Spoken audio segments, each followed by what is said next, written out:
어제에 이어서 오늘 두 번째 그 시간을 갖게 되어서 너무 감사합니다. 아, 사실 아마 제가 그 현장에 있었다고 한다면 그 여러분들하고 조금 더 친숙해졌을 것 같습니다. 같이 또 밥을 먹는 분도 계실 거고 또 교제를 나누면서 우리가 또 교회 상황과 또 여러분의 상황을 더 깊이 알면서 두 번째 날쯤 되면 더 이렇게 친밀한 마음 가운데서 메시지를 전할 수 있을 텐데 멀리 떨어져 있어서 이렇게 굉장히 아쉽습니다.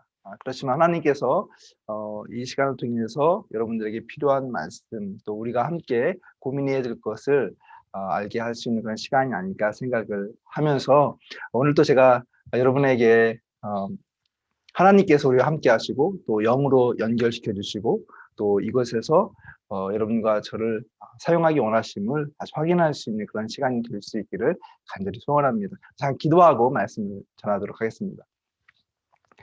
참 좋으신 아버지 하나님 감사합니다. 오늘 또 우리 갈보리 교회 성도님들과 함께 이렇게 온라인으로 만나서 말씀을 나누고 또 주님의 마음을 함께 바라볼 수 있도록 은혜 주시니 감사합니다. 하나님, 이 팬데믹 시간을 통해서 우리가 많은 것을 생각하고 또 고민하게 됩니다.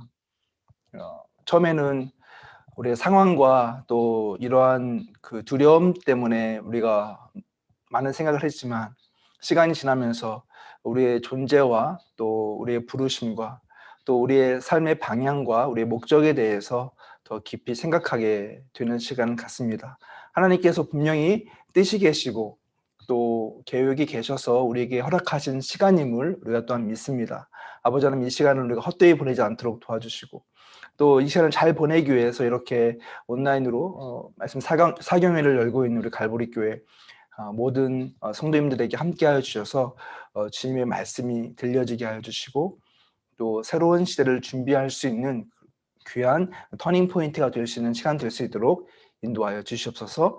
감사합니다. 예수님 이름으로 기도했습니다. 아멘. 여러분, 어제에 이어서 오늘 제가 두 번째 시간으로 여러분과 함께 교회 선교적 사명을 이루다라고 하는 주제로 여러분과 함께 말씀을 좀 나누려고 합니다. 잘 들리십니까, 여러분? 손 한번 들어주세요. 네, 고맙습니다. 네. 오늘은 어제 제가 그 전체적인 어떤 상황에 대해서 말씀을 드리고 우리가 어떤 방향으로 나아가야 할 것인가라고 하는 5가지 그런 원리들을 말씀드렸다고 한다면 그런 것들을 좀 더 구체화시키기 위해서 우리가 회복해야 될 것과 고민해야 될 것이 무엇인가를 좀 오늘 나누려고 합니다. 요한복음 20장 21절에 있는 말씀을 기반으로 해서 오늘 말씀을 나누려고 하는데요.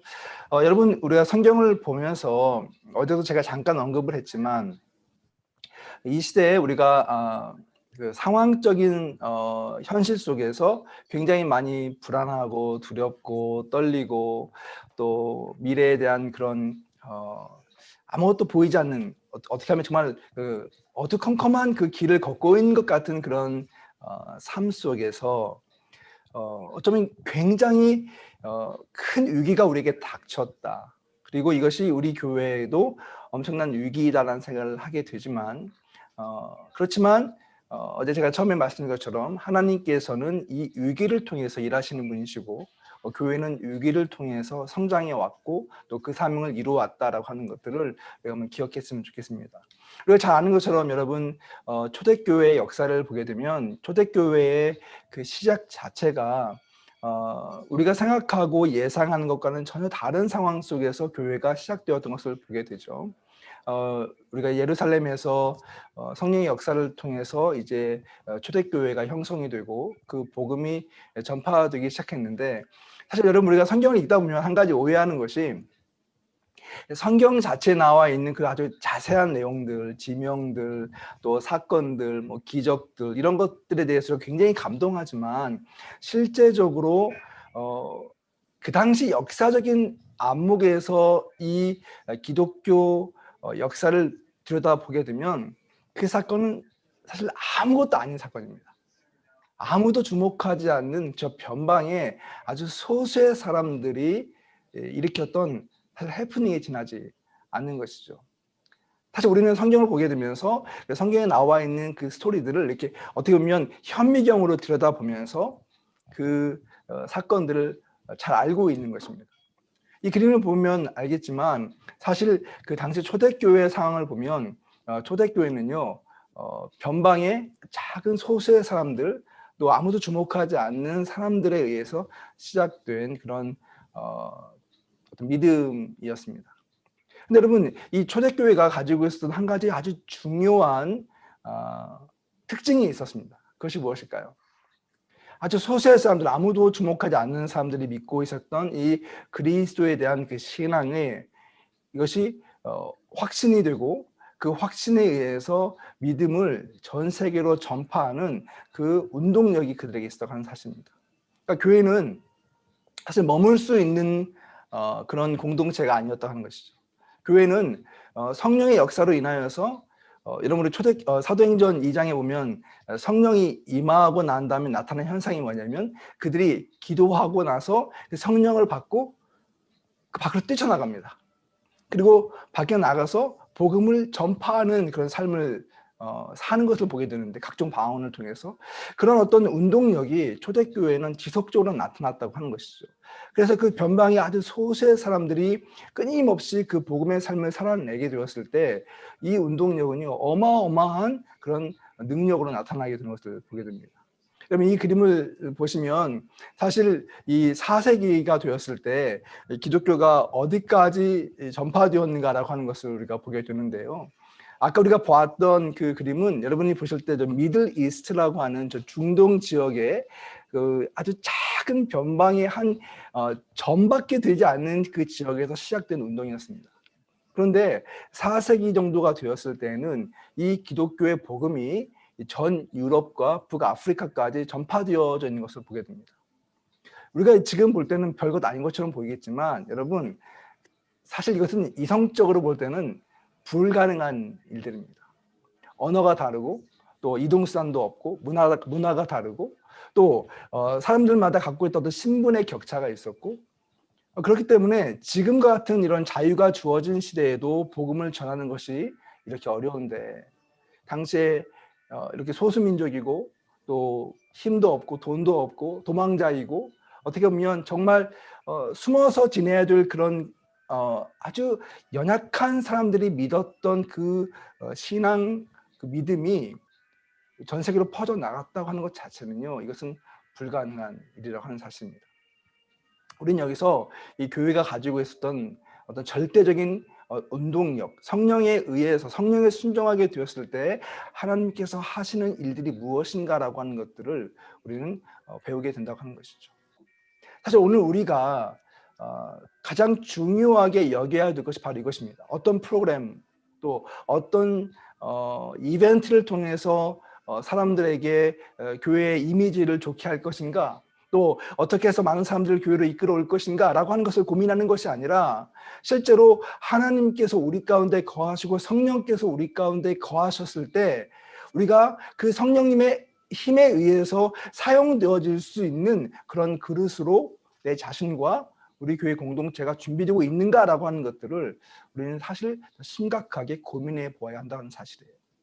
얼마나 많은 교회 공동체들이 이 가장 기본적인 교회됨의 그 성령의 그 능력과 역사에 대해서 무관심한지 모른다라고 하는 사실이죠. 여러분 보세요. 아까 했던 얘기를 좀 제가 그림으로 그려서 정리를 해 보았습니다. 사실 초대교회 그 변방에서 시작되었던 그 작은 신앙 공동체가 운동력을 가지고 당시에 어떻게 보면 이들에게 있어서 전 세상이라고 말할 수 있는 그 로마 지역을, 또 로마라고 하는 제국을 기독교화시키게 되잖아요. 그러면서 약 4세기경에 AD 313년경쯤 되면 기독교가 드디어 불법 종교에서 합법적인 종교로 인정을 받게 되죠. 그리고 380년이 되면 기독교가 이제 로마의 국교가 되는 일이 발생합니다. 그러면서 이제는 그 전에 예수를 믿었기 때문에 핍박을 받았던 것이 역전이 되어서 예수를 믿지 않으면 핍박을 받는 시대가 됩니다. 이것을 우리가 기독교 왕국이라고 이야기하는데, 이때부터 서구 역사는 기독교 중심의 역사로 흘러가게 되었습니다. 근데 이 역사가 1000년 이상이 이루어지게 되죠. 사실 우리가 미국에 살고 있지만 여러분, 미국에 살면서 미국에서 가장 그리스도인들이, 기독교인들이 좋은 것 중에 하나는 내가 신앙적 그런 표현을 하는 것이 너무 자연스러운 것이죠. 전 미국에 온 지 한 이제 20년 조금 넘었는데요. 전 미국에 유학생으로 와서 제일 많이 놀랐던 게 뭐냐면 새벽 예배를 마치고 목사님이랑 성도님들이랑 같이 식당에 갔을 때였습니다. 근데 식당에, 한인 식당에 딱 갔는데요. 거기서 대표 기도를 목사님이 하시는데 뭐 교회에서 하듯이 대표 기도를 하시는 거예요. 제가 너무 깜짝 놀랐어요. 한국에서는 되게 눈치 봐야 되잖아요. 근데 막 그렇게 대표 기도를 크게 하는데 그 누구도 거기에 대해서 이상하게 보지 않는 거예요. 제가 조금 있다가 알게 되었습니다. 조금 있다 보니까 다른 교회 식구들도 와서 밥을 먹는데 다 똑같이 크게 기도를 하는 거예요. 근데 그럴 정도로 사람들이 기독교적인 어떤 문화 가운데 젖어 있고, 사실 어떤 사회 시스템이나 뭐 모든 것들이 어떻게 보면 청도교적인 가치라고 이야기하는데 기독교적 가치에 의해서 사회가 형성되었던 것이 사실이죠. 그래서 어떻게 보면 이 서구 사람들이나 이 땅에 있는 우리 그리스도인들은 마치 우리가 모든 세상의 중심적인 역할을 해왔고 또 지금도 할 수 있다고 믿고 있습니다. 그런데 여러분, 그러한 생각들은 점점 착각이라고 하는 것을 알게 됩니다. 이런 시대가 얼마나 급변하게 되었는지, 특별히 19세기, 20세기 접어들게 되면서 세상은 전에 우리 살고 있던 세상은 전혀 다른 세상으로 바뀌고 있습니다. 도시화라고 하는 것들, 또 세계화라고 하는 것들, 또 다원주의라고 하는 것들, 또 지식의 보편화, 또 기술의 발전, 요즘 우리가 듣고 있는 뭐 4차 산업혁명 뭐 이런 이야기를 많이 듣고요. 또 포스트 모던 뭐 이런 어려운 이야기들을 많이 하게 되는데, 사실 이 세상이 인본적인 어떤 가치가 이 땅을 지배하게 되면서 신앙적 가치와 대립하고 싸우는 일들이 계속 일어나고 있었습니다. 그런데 사실 이제까지는 기독교적인 어떤 문화와 가치가 세상의 어떤 주류였다고 한다면, 이런 거센 세속화의 물결에 의해서 기독교적인 가치가 점점 힘을 잃는 시대로 접어들고 있게 되었습니다. 그래서 요즘 우리가 고민하는 것 중에 하나는 이제 학교나 이런 공공 어떤 그 퍼블릭 공간에서 더 이상 어떤 믿음의 고백과 어떤 신앙적 행위를 하는 것들이 용납되지 않는 시대로 접어들고 있다는 는 것이에요. 특히 우리 자녀들 같은 경우 보면 제가 살고 있는 이쪽 캘리포니아 지역에서도 뭐 여러분도 마찬가지겠지만 학교에서 가르치고 있는 그런 동성애라든가 또 이런 여러 가지 그런 이슈들, 첨예한 어떤 이슈들이 있는데, 그런 것에 대해서 어떤 성경적인 오래된 가치를 포기하게 만드는 일들이 굉장히 강하게 나타나고 있습니다. 그러다 보니까 그것 때문에 사회가 갈라지게 되고 또 교회도 갈라지게 됩니다. 교단이 갈라지게 되고 뭐 그러면서 그 안에서 어떤 합일점을 찾기가 어려운 시대로 점점 가면서, 다른 말로 이야기하면 우리가 생각했던, 의심하지 않고 있었던 기독교적인 가치에 대해서 큰 도전을 받게 되었어요. 아마 여러분들이 여러분의 자녀 세대들과 함께 대화를 나눠보게 되면 더 그것을 확연하게 느낄 것입니다. 우리가 배워왔던 것, 내가 중요하게 여겼던 가치들에 대해서 다음 세대들은 더 이상 중요하게 여기지 않고 또 다른 견해를 가지고 있는 것을 보게 되죠. 어떻게 해야 될 것인가라고 하는 것이 막막할 때가 많이 있습니다. 거기에다 이제 코로나가 역습을 하면서 우리는 굉장히 힘겨운 상황 가운데 오게 되었어요. 이 상황을 우리가 다시 그림을 그려서 본다면 아마 이런 그림으로 그릴 수 있을 것 같습니다. 20세기 중반부터 이 다원주의 상황이 계속 이루어지면서 기독교적인 가치에 대한 도전이 일어나기 시작을 했습니다. 그러다 보니까 중심부에 있었던 교회의 어떤 영향력들이 점점점 힘을 잃으면서 다시 주변부로 밀려나가는 상황이에요. 어떻게 보면 여러분이 제가 처음에 보여줬던 그림, 초대교회에서 교회가 직면했던 그 상황과 지금 21세기의 상황이 굉장히 유사하게 느껴질 것입니다. 어떻게 보면 현재 우리의 교회는 초대교회의 그 경험들을 더 많이 하게 되는, 또 할 수밖에 없는 그런 상황으로 이어지고 있다고 하는 것이죠. 뭐 거기다가 예전에는 우리가 수가 많았기 때문에 투표권도 많고 또 기독교인도 많고 그러다 보니까 기독교적 가치에 대한 그런 어떤 그 영향력들이 강했지만 어떻습니까? 여러분 그림에서 보는 것처럼 기독교의 그런 영향력들이 점점 쇠락하면서 힘을 잃어가고 있는 것을 보게 됩니다. 좀 죄송한 이야기지만 교회 미래에 대해서 이야기할 때 아마 여러분도 냉정하게 이야기한다면 모두가 다 이 말에 대해서 크게 저항하지 않을 것입니다. 앞으로 미래의 교회, 앞으로 10년 후 혹은 20년 후의 미래의 교회를 생각할 때 우리가 지금 누리고 있는 이런 신앙적 그런 풍성함을 과연 누릴 수 있을 것인가? 여러분의 자녀 세대들이 과연 우리가 배워왔고 우리가 받아왔던 이런 신앙적 그런 훈련과 또 가치를 누리면서 또 그것을 공급받으면서 살 수 있을 거라고 생각하십니까? 저는 그렇지 않다고 생각해요. 왜냐하면 이미 사회의 그런 분위기와 또 환경 자체가 기독교적 가치를 폄하하기 시작했고 또 비기독교적인 가치가 세상의 주류로 자리를 잡았기 때문에 그렇습니다. 그렇기 때문에 지금 우리는 훨씬 더 강력한 어떤 경각심을 가지고 있어야 돼요. 내 자신의 신앙을 위해서도 그렇지만 하나님 나라의 가치를 이 땅에 우리가 실현하고 구현하고 또 우리 자손들에게 흘려보내기 위해서 또 하나님의 그 주신 사명을 이루기 위해서 지금과 같은 상황으로 우리가 마주한다면 교회의 미래는 어두울 수밖에 없다는 사실이에요. 그러면 그래서 오늘날 우리의 상황을 어떻게 표현하게 되냐면 이 시대야말로 선교적인 상황이라고 말할 수 있습니다. 저는 선교학을 공부했기 때문에 제가 선교학을 공부하면서 우리 교수님들이 처음에 이제 제가 플러에서 공부를 했는데요. 플러 신학교에서 입학을 했더니 가장 많이 물어보는 질문이 그것이었습니다. 선교가 뭐라고 생각하십니까? 선교지는 어디입니까?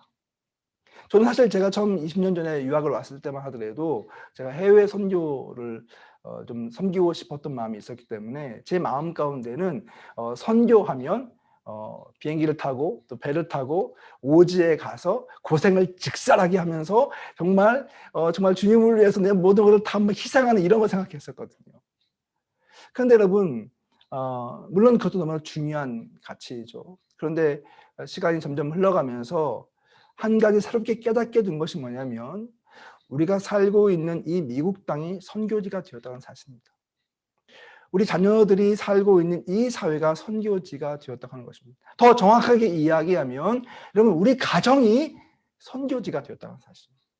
복음이 필요한 곳이 선교지라고 한다면 사실 여러분 우리가 만나는 모든 사람들, 우리 이웃들, 이 미국 땅, 한국 땅, 그 역시 선교지로 변해가는 그런 모습을 보면서 이 선교에 대한 새로운 관점이 필요하구나라고 하는 사실입니다.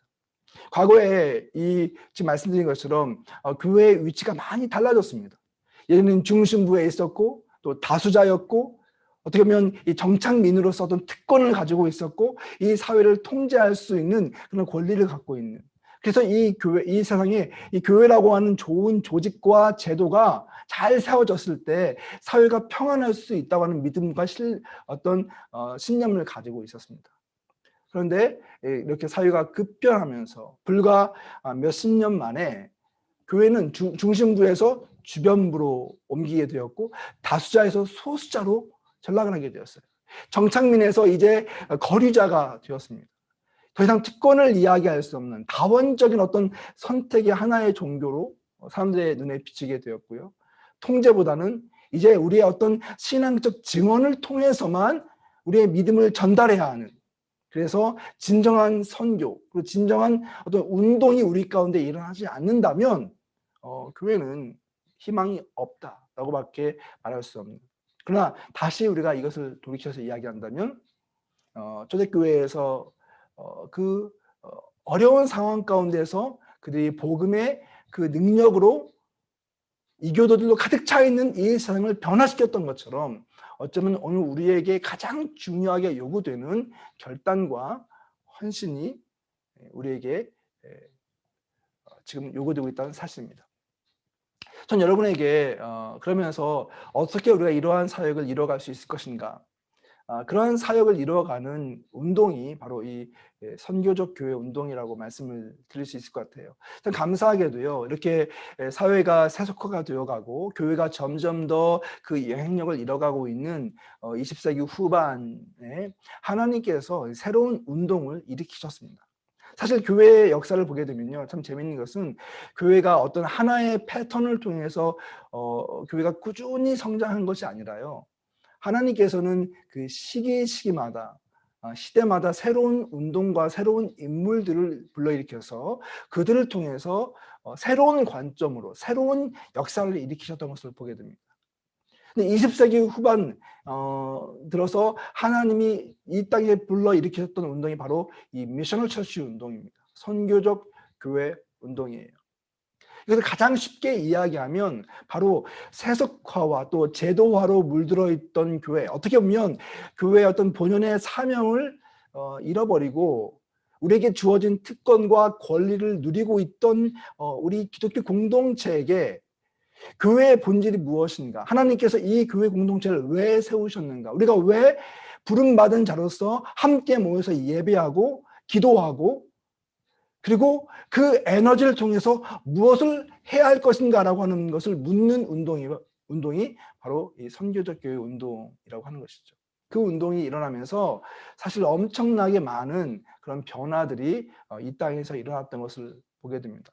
아마 여러분들은 어떻게 보면 살고 있는 삶의 자리에서 많이 이동하지 않고 한 교회를 섬기고 있기 때문에 이런 운동에 대해서 잘 모를 수도 있겠지만, 제가 어제 말씀드린 것처럼 제가 이 운동에 주목하면서 지난 한 10년 이상 동안 현장을 다니고 또 새롭게 부상하고 있는 교회들, 이런 교회들을 보면서 너무나 저는 놀랐습니다. 왜냐하면 그 교회 모두가, 많은 교회들이, 전통적인 교회들이 힘을 잃어버리고 성도들이 떠나고 젊은이들이 교회에 사라지고 하는 이런 상황 속에서 새롭게 일어나고 있는 많은 교회들을 만났기 때문에 그렇습니다.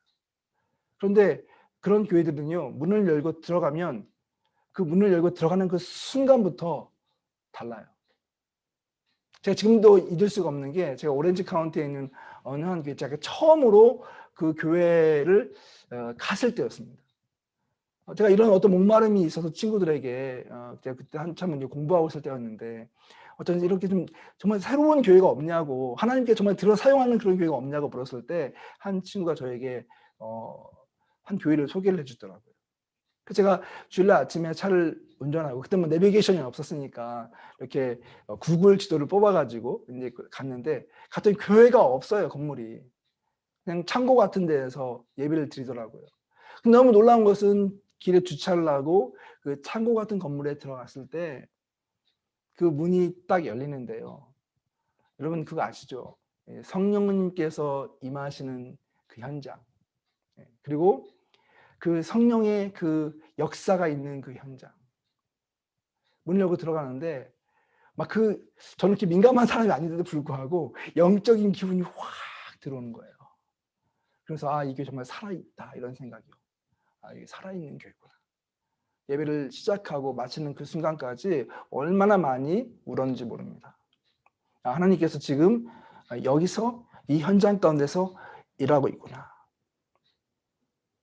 반면에 여러분, 제가 좀 죄송한 이야기지만요, 제가 그런 리서치를 시작하면서 먼저 제가 한인 교회들, 남가주에 큰 교회들 많잖아요. 그래서 이제 이 한인 교회들을 먼저 리서치를 했었거든요. 한 6개월 정도 제가 대표적인 교회들을 가서 예배를 참석했는데요. 제가 그 안에서 참 많은 생각을 하게 되었습니다. 왜냐하면 많은 성도들이 모여서 뭐 몇백 명, 몇천 명이 모여서 예배를 드리는, 어떻게 보면 굉장히 건강하고 좋은 교회들인데, 제가 아까 이야기했던 그런 어떤 그 새로움, 그리고 어떤 살아있음, 이런 걸 잘 못 느끼겠더라고요. 그래서 제가 고민을 많이 했어요. 왜 이런 차이가 날까?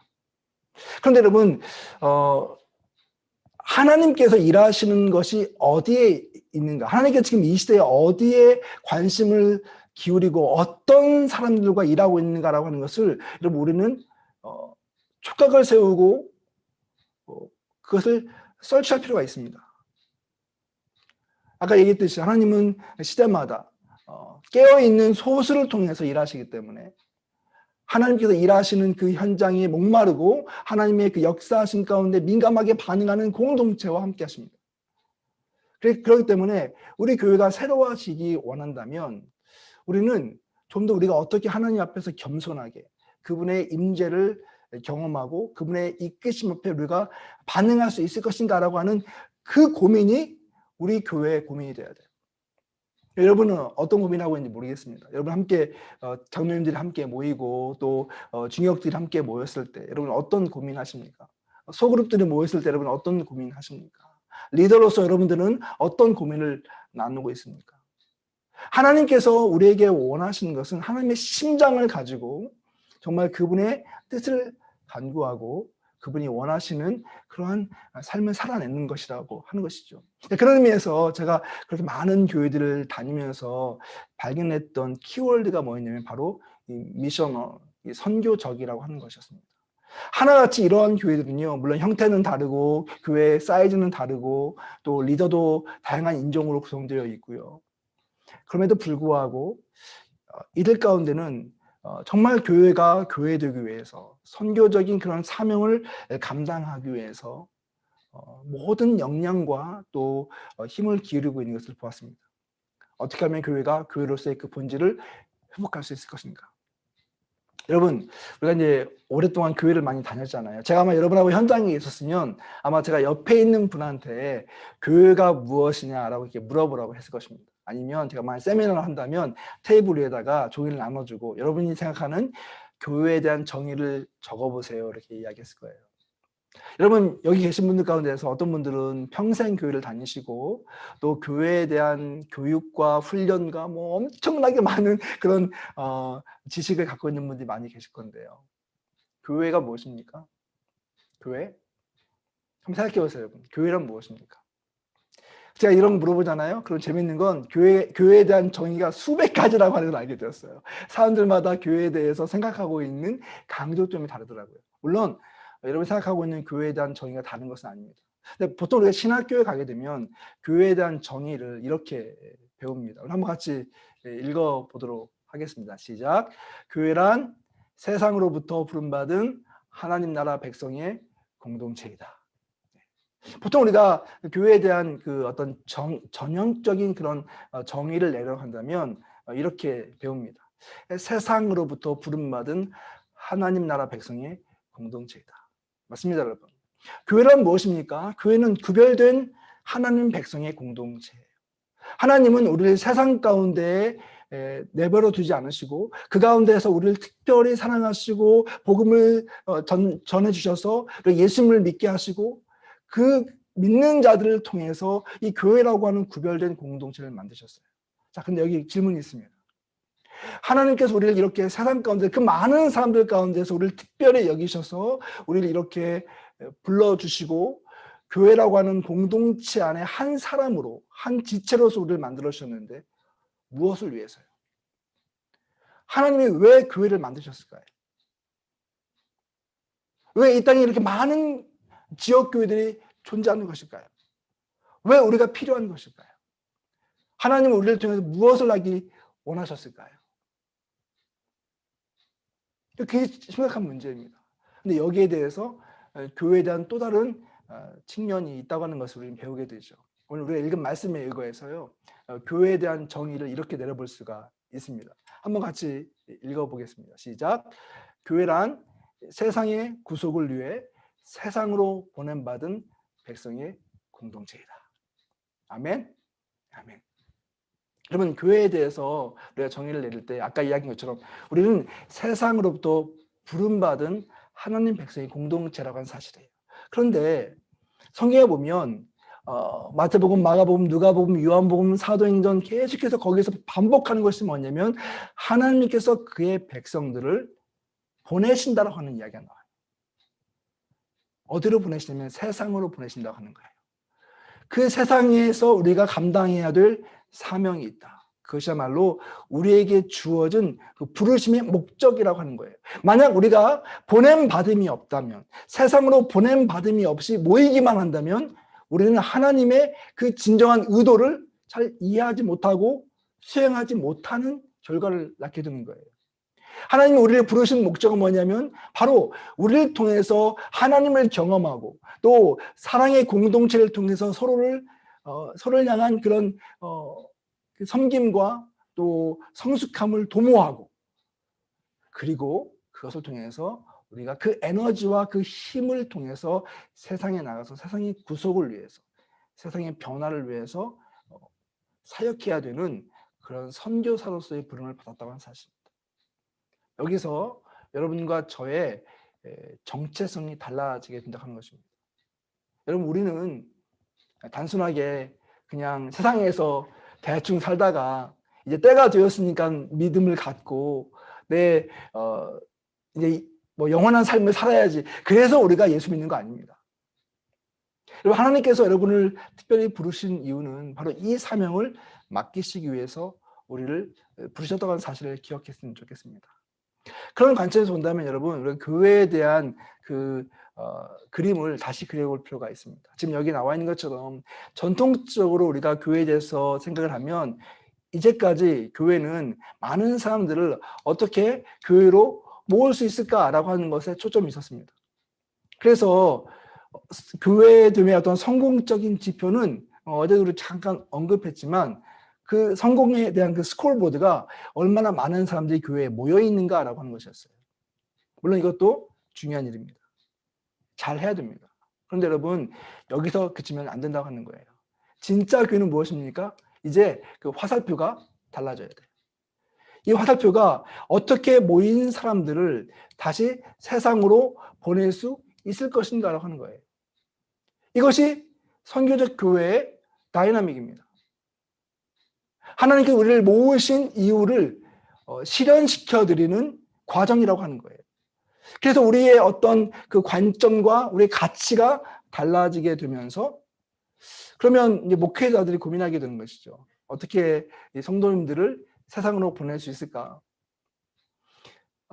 어떻게 성도님들이 세상 가운데서 그 치열한 삶의 현장 가운데서 복음으로 살아낼 수 있게 할 것인가라고 하는 것을 고민하게 된다면 아마 우리의 목회적 그런 프로그램과 그 사역들이 많이 달라질 것입니다. 그것이 저는 우리가 고민해야 될 부분에 생각이 들어요.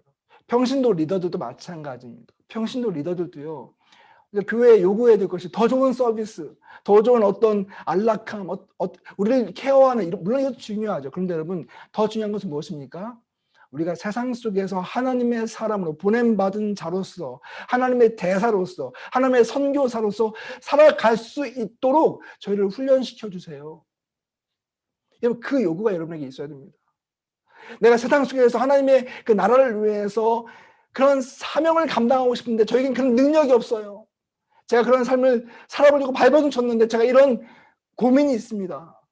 목사님, 저 좀 도와주세요. 여러분, 이런 고민을 하고 이것을 위해서 이퀴핑을 시키는 사역들이 우리 가운데 계속 이어질 수 있다면 그때야말로 교회가 정말 선교적 교회로서의 고민을 하는 교회라고 저는 생각합니다. 제가요, 여러분, 이 선교적 교회에 대해서 고민하면서 선교적 교회에 대한 정의를 한번 이렇게 내려봤습니다. 물론 더 학문적인 그런 정의가 있지만 제가 나름대로 성도님들과 함께 공유하기 위해서 이렇게 내렸는데요. 여러분, 한번 같이 소리내서 읽어보도록 하겠습니다. 시작. 선교적 교회는 선교로 인해 형성되고 움직이는 교회다. 성도들이 하나님 나라의 꿈과 사명을 발견하고 세상 속에서 선교적 삶을 살아가는 개인과 공동체로 충만한 교회, 그것이 바로 선교적 교회다. 제가 사실 우리 교회 성도님들을 훈련시키기 위해서 이제 이 좀 글을 좀 쉽게 쓰느라고 이렇게 만들었더니 저와 함께 사역하는 우리 목사님이 너무 좋아하시는 거예요. 자기가 이제까지 봤던 선교적 교회에 대한 어떤 정의보다도 자기는 너무 마음에 든대요. 그래서 제가 그때부터 저도 이 정의를 좋아하게 되었습니다. 근데 제가 이 정의를 내리면서 우리 교회가 선교적인 영성으로 가득 차게 된다고 하는 것. 그래서 우리 교회에 오는 성도님들은 하나님 나라에 대한 꿈을 꾸고 하나님 나라에 대한 사명을 발견하고 세상 속에서 성교 삶을 살아가는 그런 성도들, 그런 공동체로 가득 차고 충만한 그런 교회가 된다면 여러분 교회가 얼마나 아름답고 또 멋진 공동체가 되겠습니까? 아마 우리가 고민하고 있는 많은 것들이 이 안에서 다 해소가 될 거예요. 그래서 여러분 이 교회의 그림 한번 보세요. 이 그림을 보면요. 이제까지 우리가 가지고 있었던 어떤 전통적인 교회는요. 건물 중심적인 사역을 해왔습니다. 이 F라고 쓰여 있는 이게 그 facility, 그 건물이라는 뜻이거든요.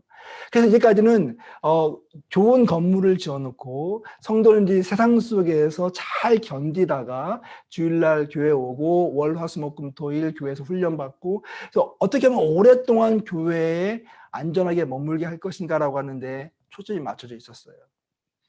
그런데 여러분 선교적 교회는 이 교회의 건물의 벽을 허뭅니다. 함께 모여서 예배하는 우리가 예배 공동체로서 우리가 함께 주님을 찬양하고 주님을 갈망합니다. 그렇지만 우리는 여기에 머물기 위해서 모이는 존재가 아닙니다. 우리는 세상으로 보냄받기 위해서 모이는 것입니다.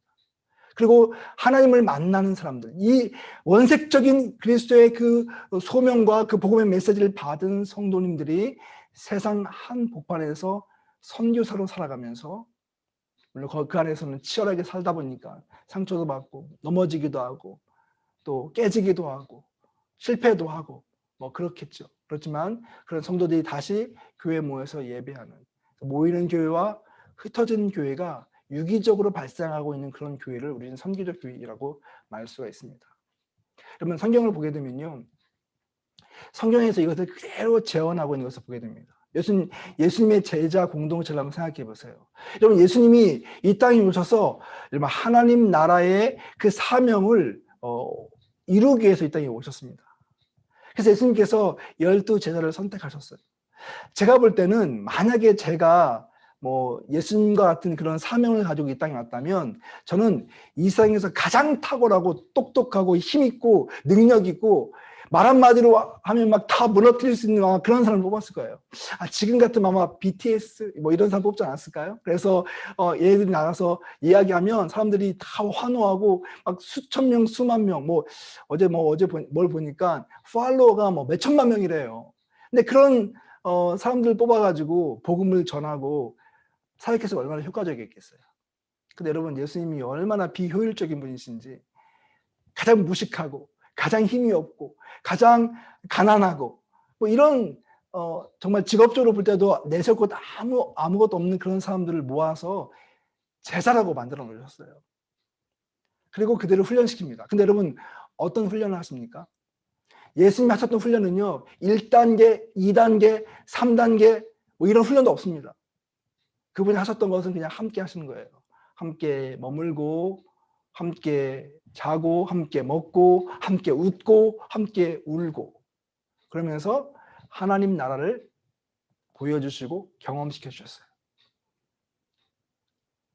그것이 예수님이 하셨던 모든 것입니다. 그러면서 그들에게 동기를 부여해 주시고 능력을 부여해 주셨습니다. 그리고 예수님이 뭐라고 말씀하시냐면 자 이제 너희가 세상에 가서 이것을 해보라고 말씀하십니다. 그 돌아온 제자들에게 다시 피드백을 주시면서 다시 능력을 부여해 주시고 기도를 독려하시고 하나님과의 그 관계를 재형성시키는 사명을 하셨습니다. 마지막에는 보이지 않지만 마지막이 뭐냐면 보내심입니다. sending. 결국 그들을 통해서 함께 하시고 동기를 부여해 주시고 능력을 부여하신 다음에 세상으로 보내시는 사명을 감당하시다는 사실. 이것이 예수님이 하셨던 사역의 전부예요. 여러분 초대교회는 어떻습니까? 초대교회도 마찬가지 아닙니까? 초대교회가 모였을 때 초대교회의 가장 큰 특징은 뭐냐면 공동체로서의 교회였습니다. 교회가 성령을 경험하고 함께 그들의 운명을 공유하는 것입니다. 소유도 같이 공유하고 삶도 공유하면서 아주 강력한 그런 커뮤니티를 형성하게 되죠. 같이 기도했습니다. 능력을 덧입었습니다. 그리고 그것을 실천하는 마지막에는 실천하는 교회 미션이라고 볼 수가 있는데요. 제가 좀 보여드릴까요? 그래서 공동체로서의 교회, 능력을 덧입는 교회, 실천하는 교회라고 볼 수가 있습니다. 자, 그러면 오늘날 우리의 교회에 대한 것도 함께 고민하게 되는 것이죠. 과연 우리가 참된 공동체인가? 우리는 능력을 덧입고 있는가? 그리고 또한 우리는 보냄을 실천하고 있는가라고 하는 것들을 우리는 질문해 봐야 된다고 하는 것이죠. 그래서 여러분, 저희가 이러한 교회가 되기 위해서 가장 중요한 원리 중에 하나가 뭐냐면 바로 이 세 가지라고 생각합니다. 하나는 우리가 심플한 교회가 되는 것이고요. 두 번째는 올게닉한 교회가 되는 것이고, 세 번째로는 미셔널한 그런 교회가 되는 것입니다. 어떻게 우리가 그 소명에 집중하는 그런 어떤 단순한 교회가 될 것인가? 또 그 사명을 이루기 위해서 함께 기도하면서 어떤 인위적인 그런 프로그램이 아니라 우리의 내면으로부터 인사이드 아웃이 이루어질 수 있는 그런 올게닉한 그런 구조를 갖게 될 것입니다. 성령께서 우리 교회의 주인이 되신다면 사실은 성령께 민감하고 성령께서 이끌어 주시는 그 사역에 초점을 맞춰가면서 우리 교회는 더 유기적인 그런 올게닉한 교회가 될 수 있다는 것이죠. 그리고 그것은 결국 선교적인 사명으로 이루어지게 된다라고 하는 것을 저는 여러분에게 말씀을 나누고 싶습니다. 제가 어제 이제 잠깐 언급을 했었는데요. 2년 전에 교회를 개척하게 되었습니다. 물론 이제 제가 혼자 개척한 건 아니고 저는 학교를 맡고 있기 때문에 저 오랫동안 같이 사역을 교제를 해왔던 남가주에 있는 한 목사님께서 교회를 이제 개척하게 되었어요. 하나님이 아주 극적인 방법을 통해서 이분이 한 3,000명 정도 모이는 대형 교회 목사님이셨는데 하나님께서 선교적 교회에 대한 꿈을 주시고 그러면서 교회를 이제 2년 전에 개척을 하게 되었어요. 그러면서 이제 함께 팀으로 같이 사역을 하게 되었는데요. 물론 그 전부터 계속 교회에 대한 꿈을 꾸고 그림을 그리면서 이제 어떻게 우리가 하나님이 원하시는 그런 선교적인 교회가 될 것인가 많은 공부를 했습니다. 그리고 토론을 하고 또 같이 여행도 같이 가서 대화를 나누고 그러면서 우리가 발견한 세 가지 원리가 바로 이것이었습니다. 심플, 올게닉, 미셔널. 그래서요, 우리 교회는요, 진짜 심플한 교회입니다. 아무것도 없습니다. 교회, 성도들이 교회 와서 놀라요. 어쩌면 이렇게 교회가 아무것도 없냐고. 프로그램도 없고, 어떻게 보면 성도들 위한 서비스가 전혀 없습니다. 성가대도 없습니다. 예배 때 대표기도도 없습니다. 제가 넥타이 메고 있잖아요. 넥타이 진짜 오래간만에 메고 지금 설교하는 것입니다. 저희는 설교할 때도 반팔 입고 설교하고요. 굉장히 형식에서 탈피하려고 많이 노력합니다. 그런데 한 가지 중요하게 여긴 건 뭐냐면 초점을 맞추려고 합니다. 가장 중요한 핵심에만 초점을 맞춥니다. 그래서 처음에 이제 저희 성도들이 막 이제 유명한 목사님이 개척을 하니까 많은 사람들이 좀 몰려왔어요. 여기저기서요. 근데 이들을 훈련시키는데 저희가 훈련시키면서 7주 동안 이제 새신자 훈련을 시켰거든요. 근데 7주 동안 훈련시키는데 성도님들이 저희한테는 얘기를 안 하는데 나중에 몰래 들어보니까 이런 얘기 하더라고요. 이 교회는 성도가 되기 왜 이렇게 힘드냐고. 저는 어디까지 얘기했냐면 훈련시키면서 여러분 웬만하면 우리 교회 등록하지 말라고. 웬만하면 여러분 편하게 신앙생활하고 싶으면 다른 교회 가시라고. 이렇게 제가 얘기를 했거든요. 사명을 이루지 않기를 원하는 사람, 사명에 우리의 삶에 초점이 맞춰지지 않는 사람은 우리의 교회에 있지 말라고. 이렇게까지 막 협박을 했어요. 근데도 그 얘기 듣고 나간 사람 한 명도 없더라고요. 그 사명이 무엇이냐면 바로 미셔널하다고 하는 것이었습니다. 선교적인 교회였습니다. 그러다 보니까 2년밖에 되지 않았지만 교회가 굉장히 건강하게 성장하면서 성도님들이 얼마나 행복해하는지 모릅니다. 저희는 예배를 드리는데 예배가 한 1시간 반 정도 예배를 드리거든요. 그런데 앞에 찬양 한 15분 정도 하고 메시지 한 30분 정도 듣고 또 다 모든 성도들이 그때부터 성찬에 참여를 합니다. 그래서 다 불을 끄고 성찬도 나눠주는 것이 아니라 곳곳에 스테이션을 마련해 놓고 찬양과 기도를 하면서 원하는 사람들은 누구든지 나와서 자연스럽게 성찬을 스스로 하고요. 그리고 한 30분 정도 기도를 하는 시간이 있는데 너무 놀란 것은요. 그 시간에 얼마나 많은 사람들이 하나님을 만나고 또 눈물을 흘리고 하나님과 깊은 교제를 나누는지 모른다고 하는 사실이에요. 저는 너무나 깜짝 놀랐습니다. 이 휴지를 갖다 놓는데요. 제가 나중에 저도 눈물이 나서 휴지를 찾으러 가면 휴지가 없어요. 하도 사람들이 많이 울어서. 근데 그런 어떤 깊은 예배를 드리면서 교회가 너무 행복한 거예요. 단순한 교회. 그 사명에 초점을 맞추는 교회. 그러다 보니까 교회가 너무 행복하고요. 제가 어제 잠깐 얘기했지만 우리가 코로나가 이제 발생하면서 2월, 3월 초부터 이제 예배를 못 드리게 되었잖아요. 그래서 사실은 뭐 막 교회 개척한 지 1년밖에 안 됐는데 성도님들이 교회도 나오지 못하고 얼마나 사실 어려운 상황이에요. 그런데 그때 저희가 이야기했던 건 뭐냐면, 여러분 우리가 언제 모일까요? 이 고민보다 저희는 이렇게 이야기했거든요. 우리 언제 모일지 모릅니다. 그런데 지금이야말로 하나님께서 우리에게 선교적인 삶을 살라고 주신 기회라고 하는 것을 여러분이 아셨으면 좋겠다고. 그래서 우리는 더 드라이브 걸 거라고. 그래서 그때부터요, 저희가 여러 가지 사역을 매달마다 실시를 했습니다. 이건 나와 있는 몇 가지가 정리를 했는데요.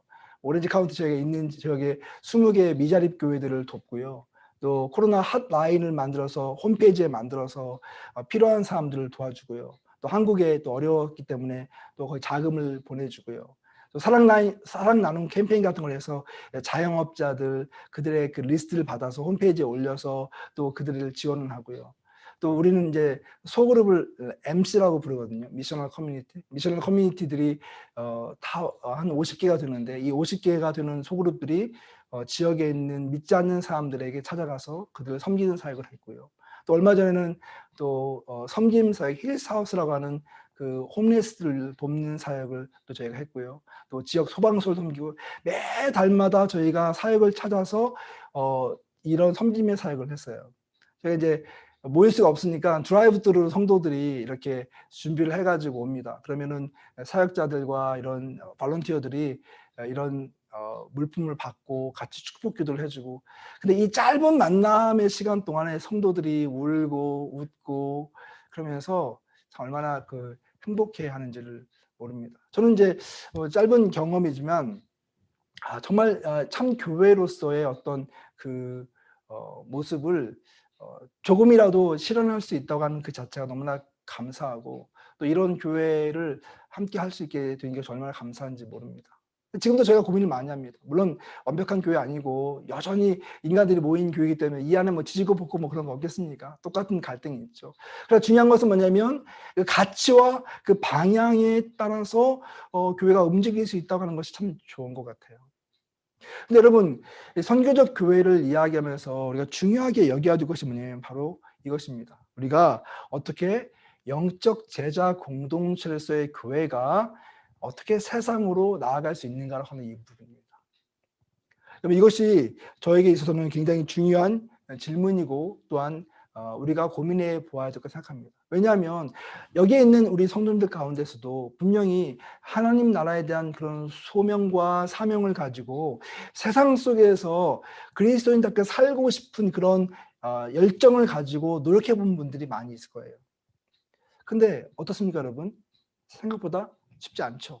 아마 여러분들이 노력해 보았지만 정말 나의 힘으로는 불가능하다 이런 거 생각해 본 적 많이 있을 것입니다. 그래서 어떻게 하나님께서 이 시대의 선교적 교회들을 사용하시고 또 그 교회들은 어떻게 움직이는가라고 하는 것을 좀 제가 깊이 연구하게 되었어요.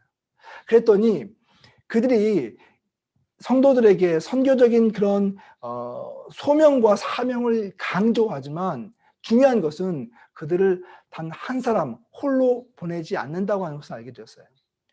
바로 이것이 성경적인 원리인데요. 바로 이것은 바로 세상 속에서 공동체로서 보냄을 받는다고 하는 것입니다. 그래서 세상 속에서 이 being과 doing, 존재하고 또 세상을 섬기는 사역을 감당하게 되는데, 이것을 하기 위해서 교회가 고민해야 될 것이 뭐냐면 바로 이 DNA입니다. 그리고 각자 개인이 갖게 되는 선교적 사명에 대한 DNA이고, 또 동시에 우리 교회 공동체가 가져야 될 그런 선교적인 그 DNA가 우리에게 필요하다라고 하는 것이죠. 한쪽에는 어떻게 보면 커뮤니티 서비스, 세상을 섬기는 사명을 우리가 감당하는 것이고, 또 하나는 복음을 증거하는 그 이벤젤리즘, 이 사역을 우리가 이루어야 된다고 하는 것이죠. 진정한 어떤 선교적 교회가 된다고 하는 것은 이 두 가지가 잘 균형을 맞춘 교회입니다. 성도들이 세상을 주님의 손과 발이 되어서 섬기고 그들의 눈물과 그들의 아픔을 씻어주고 또 동시에 거기서만 마치는 것이 아니라 살아있는 그리스도의 복음을 그들에게 증거함으로 통해서 그들이 그 복음을 듣고 또 예수님께 돌아오게 하는 이 복음 전파의 사명이 함께 이루어지는 교회가 건강한 선교적인 교회라고 말할 수가 있다고 하는 것입니다. 자, 그럼 여러분, 아까 우리가 저희 교회 예도 좀 들어드렸고 어제도 저희가 그 선교적인 그런 사명을 감당하는 그런 사역들을 맨 마지막에 좀 나눠드렸었는데요. 우리가 이 세상 가운데서 복음을 증거하는 삶을 사는 그런 삶을 살기 위해서 좀 고민해 볼 필요가 있다고 생각이 듭니다. 무슨 말이냐면 여러분 21세기가 접어들면서 복음을 증거하는 것이 점점 더 어려워지는 시대가 되었습니다. 그렇죠, 여러분? 아마 여러분들 주변에 있는 누군가에게 복음을 전하려고 할 때 진짜 복음을 전하는 것이 어렵다라고 하는 것을 경험할 거예요. 제가 지난주에도 저희 젊은 성도님이랑 같이 이제 어떤 교육이 있어서 이렇게 줌으로 교육을 하는데 그런 이야기 나누더라고요. 우리가 함께 읽고 있는 책이 하나 있거든요. 선교사처럼 살라 이런 책을 읽고 있는데 그 책을 읽으면서 자기가 너무 불편하대요. 왜냐하면 자기는 30대 초반에 그런 젊은 가정주부로서 아이들 키우면서 이제 친구들 이렇게 1.5세니까 만나서 이렇게 교제를 나누는데 그 친구들 가운데 교회 다니는 애들이 거의 없대요. 거의 없는데 그래도 내가 예수를 믿으라고 하는 말을 전해야 되는데 전할 수 있는 상황도 되지 않고 또 준비도 되어 있지 않은, 근데 그 가운데서 이 선교사처럼 살라고 하는 이런 말이 너무나 와서 부대낀다고 하는 거예요. 목사님 어떻게 하면 좋냐고. 여러분 아마 이것이 그 자매의 어떤 고백이 아니라 우리 모두의 고백일 것입니다. 전하고 싶어도 전하기 어려운 그런 상황 가운데 있는 거예요. 이것이 여러분 21세기 기독교가 놓여져 있는 현 주소입니다. 더 젊은 사람들은요 내가 기독교인입니다라고 말하는 것 자체도 부끄러운 시대가 되었어요.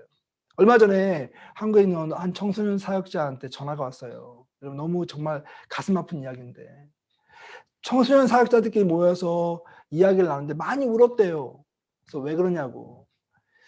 요즘 많이 받는 전화 중에 하나가 뭐냐면 목사님, 전사님 저 더 이상 교회 못 가요. 이 전화 많이 한다는 거예요. 제가 교회 가면 아이들이 전 놀려요. 이게 지금 우리가 놓여져 있는 어떤 삶의 정황이에요. 여러분 그럼에도 불구하고 우리가 복음을 증거하는 삶을 살게 될 때 어떻게 보면 21세기 복음 전파에 대한 그 방법과 전략이 좀 달라져야 되지 않겠나 생각이 들어요. 어떻게 해야 될까요, 여러분? 결국 우리는요 이 그림에서 보는 것처럼요 어떻게 보면 이 고속도로를 달리고 있는 그런 사람들 같습니다. 신앙적 어떤 그 믿음을 가지고 달려가고 있는데요. 현대인들이 어떻게 복음에 대해서 관심을 갖게 되냐면 내 주변에 살고 있는 누군가의 삶을 통해서 관심을 기울이게 된다 하는 거예요. 한 가지 굿뉴스 중에 하나는 뭐냐면 굿뉴스가 될 수 있을지 모르겠지만 복음을 전하는 입장에서 현대인들은 모든 것을 가지고 있는 것처럼 보이지만 사실은 내면이 텅텅 비어가는 삶을 살고 있거든요. 24시간 누군가와 연결되어져 있는 삶을 살고 있는 것처럼 보이지만 실상은 그 내면이 공허한 삶을 살고 있거든요. 영적인 것을 거부하는 것처럼 보이지만 실상은 영적인 갈망이 가득 차 있는 삶을 살고 있거든요.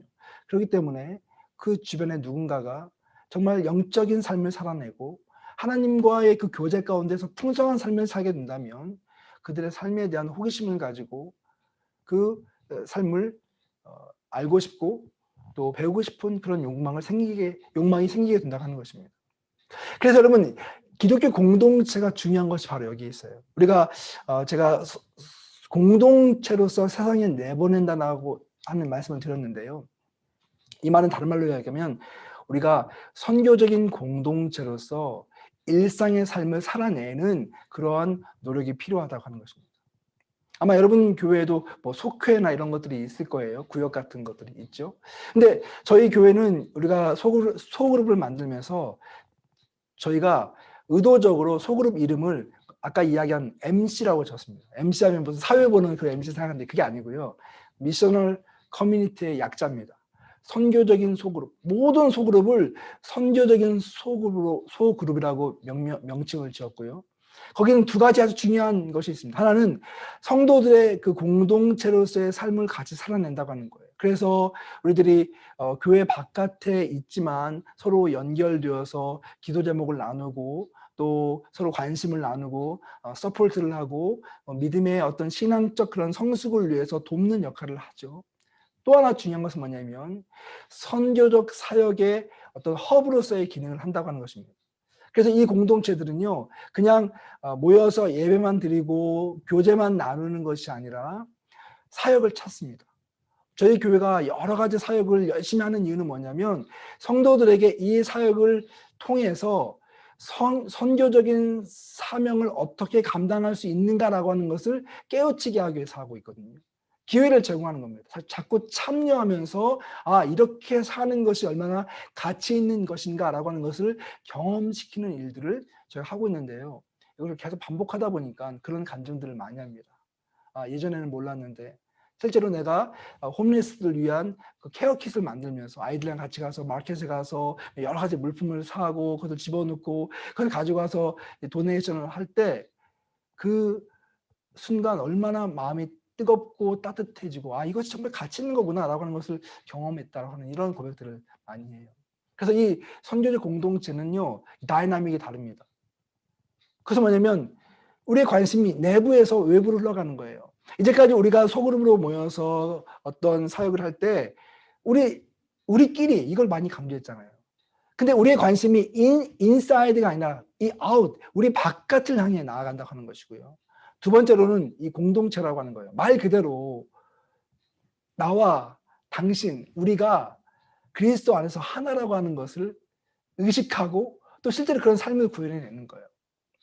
정말 전우애가 있고 사랑이 있고 섬김이 있고 그리고 그렇기 때문에 이것이 펠로우십, 교제에서 미션, 사역으로 이어지는 이 다이나믹을 교회 공동체가 갖는 것이 굉장히 중요하다고 하는 것입니다. 제가 아까도 이야기했듯이 제가 이제 여러 그 교회들을 연구하고 또 이것을 이제 글로 쓰다 보니까 이제 제가 책을 이제 몇 권 내게 되었는데요. 그 책을 내면서 여러 그 교회들을 분석을 해봤어요. 그 분석을 해봤더니 그 선교적이라고 하는 그 키워드 안에 여러 가지 요소들이 있는 것을 제가 발견하게 되었습니다. 여기 여러분들이 글쎄 조금해서 잘 보이지 않겠지만 그 안에 아주 독특한 그런 여러 가지 그런 사역들이 많이 있어요. 근데 이걸 제가 한번 모아봤습니다. 이것을 모아서 몇 가지 카테고리로 나눠봤더니 또 이것이 또 여러 가지 그 공통적인 사역으로 이렇게 모여지게 돼요. 근데 이거를 좀 더 좁혀보니까 이걸 통합시켜보니까 세 가지가 나와요. 여러분 그 MC라고 쓰여져 있는 것 그 옆에 보면 그 세 가지가 나와요. 영어로 쓰여 있습니다만 하나는 존재론적인 인식이에요. 사역을 통해서 어떤 핵심 가치나 존재 이유나 어떤 비전이나 어떤 성령의 능력이나 복음에 대한 강조를 통해서 내가 누구인가, 우리가 누구인가에 대한 강렬한 인식을 갖고 있더라고요. 교회가 선교적이 된다고 하는 그 첫 번째 시작은 뭐냐면 지금 말씀드린 것처럼 내가 누구인가, 우리가 누구인가라고 하는 것에 대한 그런 강렬한 인식을 가질 때 가능하다고 하는 거예요. 이것은 역시 또 반어적으로 이야기하면 진정한 예배와 진정한 어떤 성령의 역사가 있을 때만 발생할 수 있는 일이에요. 그것이 일어나게 되면 우리의 내면이 풍성해집니다. 그래서 예배와 영성과 제자도와 평신도와 여러 가지 공동체와 이런 모든 것들이 이 inward, 우리의 내면적, 내부적인 사역을 강화시키고요. 그래서 이것이 outward, 바깥으로 흘러나가게 됩니다. 그래서 결국 이 사역을 도표로 그려보니까 이렇게 돼요. 교회가요, 이런 선교적 사역을 하는 교회들은요, 첫 번째, 이퀴핑을 시킵니다.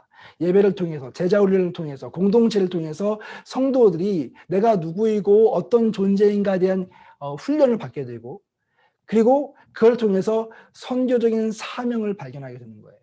여러분, 내가 누구인가, 내가 왜 존재하는가가 명확해지면 내가 무엇을 위해서 살아야 되는가가 보입니다. 혹 여러분들 가운데서 오늘 나의 삶에 대해서 아직도 방향을 잘 잡지 못하겠고 무엇을 위해서 내가 살아야 될 존재인가를 모르는 분이 있다면 철이 없는 게 아니라 아직 하나님을 제대로 못 만난 거예요. 그래서 그 하나님을 우리가 정확하게 알고 그분을 우리가 경험하게 되면 우리의 사명을 식별하게 되는데, 이것이 제가 말씀드린 것은 뭐냐면 공동체적으로 식별하게 된다는 것이죠.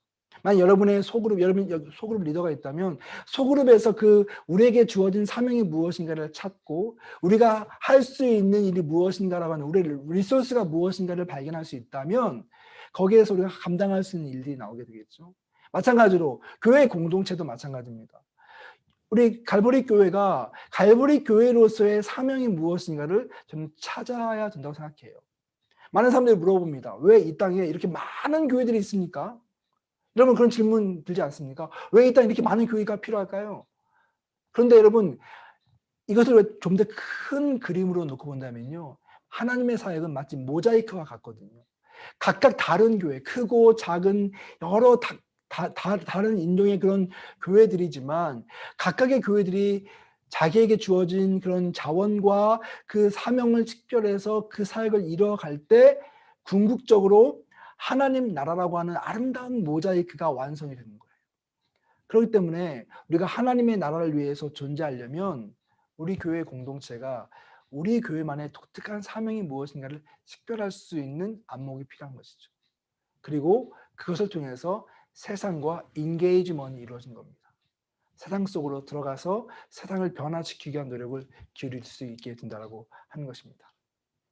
제가 이제 연구를 하면서 가봤던 여러 교회 가운데서 되게 인상적인 교회들이 몇 개 교회가 있었습니다. 마지막으로 이야기를 좀 하고 마치려고 하는데요. 텍사스에 가면 어스틴 스톤 커뮤니티 처치라고 하는 교회가 있습니다. 이 교회 목사님이 맷 카터라고 하는 목사님이신데 등치가 한 거의 2m 가까이 되고요. 제가 만났더니 뭐 저는 아주 그냥 정말 다윗과 골리앗이더라고요. 나이가 같고. 근데 30대에 교회를 개척해서 지금 아주 뭐 굉장한 그런 교회로 성장을 했는데요. 이 교회를 제가 보면서 참 너무나 감명 깊었던 것은 뭐냐면 교회가 뭐 겉으로 볼 때 젊은이들이 많고 많은 사람들이 모이고 아주 활기차고 물론 이런 것도 굉장히 저에게 큰 은혜였어요. 그런데 정말 놀라운 것은 뭐냐면 그곳에 있는 성도들이 선교적인 삶을 살아내는 교회라고 하는 거예요. 이 교회는 한 300개 정도의 스몰 그룹이 있거든요. 선교적 공동체가 형성이 되는데 이 목사님이 저한테 그런 얘기를 하는 거예요. 자기가 처음에 교회를 개척하고 막 정말 하나님께서 은혜를 주셔서 많은 사람들이 모이는 빠르게 성장하는 교회가 되었는데 어느 날 하나님이 물어보시더래요. 내가 정말 원하는 것이 무엇이냐고. 이 교회를 통해서 하나님이 정말 원하시는 것이 무엇이겠냐고. 근데 이때 목사님이 뭘 고민하고 있었냐면 우리가 이 많은 성도들을 더 크게 성장하기 위해서 어디에다가 좋은 건물을 짓지? 이 고민하고 있었대요. 하나님이 물어보시더래요. 내가 정말 이 교회를 통해서 하고 싶은 게 무엇이겠냐. 그래서 목사님이 그 순간 하나님 앞에 엎드려서 기도하면서 하나님 정말 주님이 원하시는 교회가 되겠습니다. 제가 그런 사명을 감당하겠습니다. 그래서 자기의 모든 욕망과 또 계획을 내려놓고 그때 하나님의 뜻을 찾기 시작하는데요. 하나님께서 놀랍게 그 교회를 이끌어 주시는 거예요.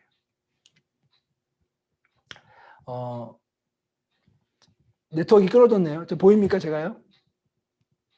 여러분, 제가 보이십니까? 안 들리시죠? 안 보여요. 네. 소리는 들리십니까? 소린 잘 들려요. 네네. 그러면, 누가 화면 공유를 하셨다고 하는데요, 그쪽에서. 네. 오케이. 네, 됐습니다. 네. 이제 거의 다 끝났으니까 조금만 참으세요, 여러분. 네. 근데 여러분, 그러면서 가장 중요하게 여기는 것이 뭐냐면 어떻게 하면 교회의 체질을 바꿀 것인가라고 하는 것이었습니다.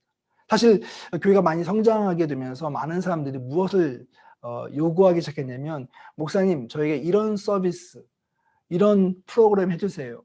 그래서 교회가 어떻게 하면 더 좋은 서비스와 프로그램을 제공할 것인가에 대한 관심을 기울였던 것이죠.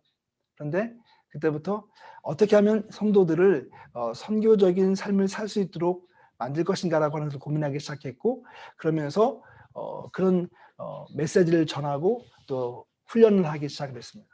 그러면서 여러분 때가 되었을 때 이제 이 교회가 자발적인 선교적 소그룹을 만들기 시작했습니다. 그러니까 지금 저희가 하는 것처럼 이렇게 성도님들 인위적으로 묶어준 것이 아니라 성도님들이 원하는 그런 사역을 중심으로 해서 자발적으로 참여할 수 있게 소그룹을 만든 거예요. 이 소그룹들은 세상 속에서 어떤 선교적 사역을 하는 것이죠. 홈레스를 돕기도 하고, 청소를 하기도 하고, 복음 전파를 하기도 하고, 학교에 가서 가르치기도 하고, 여러 가지 그런 사역을 통해서 그런 공통 관심사 있는 사람들끼리 모여서 그 소그룹을 이루기 시작했는데, 이분의 표현이 진짜 멋있어요. 매주 토요일마다 이 300개의 소그룹이 이 어스틴이라고 하는 도시로 흩어져서 도시 곳곳을 섬기는데 도시가 변화가 일어나기 시작하는 거예요. 근데 여러분 놀랍잖아요. 사람들이 교회로 모으지 않고 세상으로 내보냈는데 더 많은 사람들이 모이기 시작하는 거예요. 진짜 교회구나. 그리고 거기에 라이프 트랜스포메이션이 일어나는 거예요. 저는 이 스토리를 제가 이렇게 보면서 사람들이 우리 교회로 오는 게 아니라 이를 찾아가서 훈련하는 겁니다. 세례를 줄 때 그들이 있는 곳에 가서 세례를 주는 거예요. 여러분 멋있잖아요. 교회에서 세례 주는 것도 좋지만 복음을 받아들인 사람이 지금 강에서 세례를 주는 곳인데 강에서도 세례를 주고 어떤 때는요 학교 캠퍼스에 가가지고 학교 캠퍼스에 있는 분수대에서 세례를 주고 이것을 페이스북으로 이렇게 다 생중계를 하면서 아이폰 생중계를 하면서 사람들이 같이 환호하고 기뻐하고 하는 어떤 즐거움의 어떤 그 강도가 달라지는 것을 보았습니다. 또 한 가지 여러분 한 가지 더 교회를 제가 소개하고 싶은데 저희 동네에 있는 교회입니다. 크리스천 어셈블리라고 하는 교회인데 이 교회 굉장히 아름다운 교회입니다. 제가 자주 가는 교회고 또 제가 아주 친한 목사님이신데요. 이 교회는요 역사가 110년이 넘었습니다. 그러니까 아주 되게 오래된 교회죠. 그러니까 사실 여러분 교회의 어떤 생명주기, 수명주기를 놓고 보면 10년이 되면 교회는 완전히 노쇠한 교회가 되거든요. 그런데 이 교회는 110년의 역사 동안에 계속해서 성장해 왔습니다. 저는 그게 너무 놀라웠어요. 110년 동안 어떻게 계속해서 끊임없이 성장할 수 있었을까? 근데 이 교회는 지금까지 담임 목사님도 몇 명 없었습니다. 4명, 5명밖에 되지 않았어요. 그런데 목사님이 같이 팀 사역을 하고 또 찬양 사역자도 같이 팀 사역을 하고 그러면서 교회가 이렇게 끊임없이 변화하는데 몇 가지 중요한 원리들이 있어요. 첫 번째가 무엇입니까? 끊임없이 변화한다고 하는 거예요. 여러분 제가 어제도 이야기했고 오늘 또 이야기를 하는데요. 교회가 정말 새로워지기 원한다면 이런 변화를 거부하지 마십시오. 여러분에게 가장 익숙한 것을 계속 유지하려고 하면 그 교회는요 다음 세대가 없습니다. 끊임없는 변화를 해야 돼요. 세상을 읽고 또 시대를 읽고 그 시대에 맞는 선교적인 대응을 하기 위해서 변화가 있어야 됩니다. 두 번째는 무엇입니까? 그럼에도 불구하고 우리의 정체성을 유지하는 겁니다. 아까 얘기했듯이 내가 누구인가, 우리가 누구인가, 우리는 무엇 때문에 존재하는가라고 하는 그 교회에 대한 정체성. 이 교회는요 가족이라고 하는 정체성을 가지고 있거든요. 교회가 지금 한 3,4천 명이 모이는 교회가 되었지만 여전히 그 교회 가면 따뜻해요. 예배당도 한 400명 정도밖에 못 들어갑니다. 교회도 확장도 하지 않아요. 왜냐하면 그 에너지를 통해서 세상을 섬기기 위해서 아름다운 리더십을 계승합니다. 그래서 항상 이 교회는 아까도 제가 사진에서 보여드렸듯이 담임 목사님이 은퇴하기 15년 전에 후임 목사를 30대에서 뽑아서 15년 동안 같이 사역을 해왔어요. 찬양 인도자 여러분 혹시 내 이름 아시죠? 그 찬양 아십니까? 그 찬양을 만들었던 타미 워커가 찬양 인도자인데요. 이미 20년 전에 후임 찬양 사역자를 같이 정해서 같이 팀 사역을 하고 있어요. 모든 교회 사역이 팀으로 이루어지고 있습니다. 그래서 리더십을 아름답게 계승을 하고 있습니다. 그리고 중요한 가치, 아까 이야기한 것처럼 그 공동체와 다음 세대에 대한 가치를 가지고 있어요. 여러분 우리가 제가 사역을 하면서 가장 많이 듣는 이야기 중 하나가 뭐냐면 다음 세대 중요하다. 공동체 중요하다 이야기하면서 거기에 대한 투자를 별로 못합니다. 그만한 여력이 없어요. 근데 진짜 중요하면 해야 됩니다. 당장 가시적인 결과가 보이지 않는다 할지라도 여러분 거기에 투자해야 돼요. 여러분 여러분의 자녀들이에요. 우리의 자녀들이에요. 하나님 나라의 가장 아름다운 하나님의 백성이 될 우리의 자녀들이에요. 근데 그 다음 세대에 대한 말은 있지만 액션이 없다면 어떻게 그 아이들이 정말 이 험난한 세상 가운데서 믿음의 그런 어떤 삶을 살아낼 수가 있겠습니까? 만약 우리가 5를 받고 10을 받았다고 한다면 다음 세대는요 30, 50, 100을 받아야 돼요. 그렇게 그들 향해서 투자하고 그들 향해서 우리가 눈물로 씨앗을 뿌려주고 그들을 위해서 우리가 헌신해 주었을 때 그래도 이 아이들은 믿음을 유지할 수 있을까 없을까?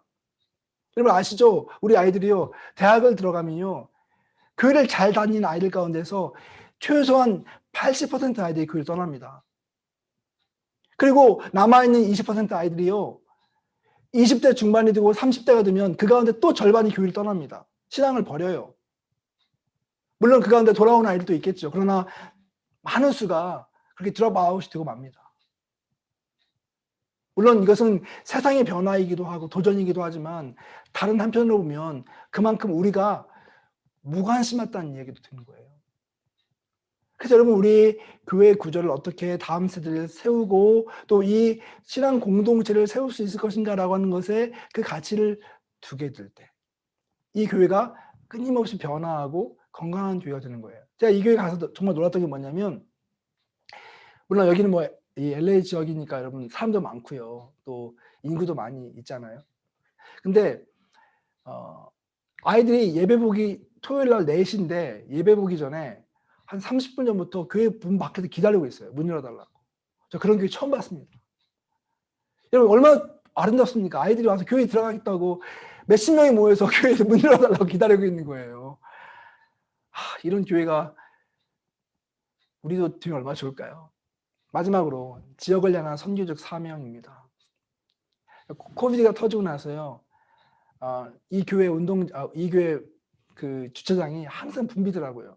뭔가를 사람들이 드랍하고 그걸 또 가난한 사람이 나누어주고 하는 이 일들을 계속하면서 교회가 지역 사회에서 정말 아름다운 평판을 갖고 있습니다. 이 교회가 꼭 필요한 교회라고 믿지 않는 사람들도 칭송하는 교회입니다. 여러분 말씀을 좀 마무리하도록 하겠습니다. 이틀 동안 제가 여러분들에게 어떻게 보면 굉장히 큰 부담을 드린 것 같습니다. 사실 지금 가만히 버티는 것만 해도 어려운데 선교적으로 살라고 네? 선교적인 삶을 살아내라고 우리가 공동체에서 그런 일을 하라고 모이기도 어려운데 아마 그런 고민을 여러분이 할 수도 있을 거라 생각합니다. 근데 여러분 우리 다시 한번 하나님의 시선으로 우리의 삶을 조명해 볼 수 있으면 좋겠습니다. 하나님께서 여러분과 저를 부르시고 우리를 구속하시기 위해서 예수님은 자기의 모든 것을 바치셨습니다. 자기의 생명까지. 그러면서 우리를 구속하여 주셨고 또 우리에게 그 사명을 위임해 주셨습니다. 아버지께서 나를 보내신 것처럼 나도 너희를 보내노라. 그 사명을 감당할 수 있는 우리 갈보리 교회 되기를 원하고 혹 만약에 우리가 다시 정말 예배가 재개가 되고 혹시 제가 뉴저지에 가서 여러분을 볼 그런 기회가 온다면 목사님 저희 교회가 그 기간이 지나고 난 다음에 이런 고민과 또 이런 변화를 통과하면서 이렇게 선교적인 교회로 발전해 가고 있습니다. 이렇게 저에게 간증해 줄 수 있다면 전 너무 행복할 것 같습니다. 그것이 하나님께서 여러분에게 주시는 또한 부르심이라고 생각하고요. 또 그런 교회로 계속 발전해 나갈 수 있기를 응원하고 또 기도하겠습니다. 잠깐 기도하겠습니다. 하나님 아버지 감사합니다. 늦은 밤이지만 주님께 사랑하시는 성도님들을 이렇게 온라인으로 모아주시고 또 어려운 이야기지만 잘 듣게 하시니 감사합니다. 하나님 이것이 우리에게 때론 부담이 되고 또 짐이 될 수도 있겠지만 성령께서 우리와 함께 하시고 하나님 말씀하시면 이것은 우리의 기쁨이요 또한 이것은 우리에게 정말 즐거운 사명임을 또한 발견하게 됩니다. 우리 갈보리 교회 모든 성도님들에게 교회 공동체 위에 하나님 특별한 은혜를 허락하여 주셔서 그 길 갈 수 있는 믿음의 사람들 될 수 있도록 축복하여 주옵소서. 감사합니다. 예수님 이름으로 기도했습니다.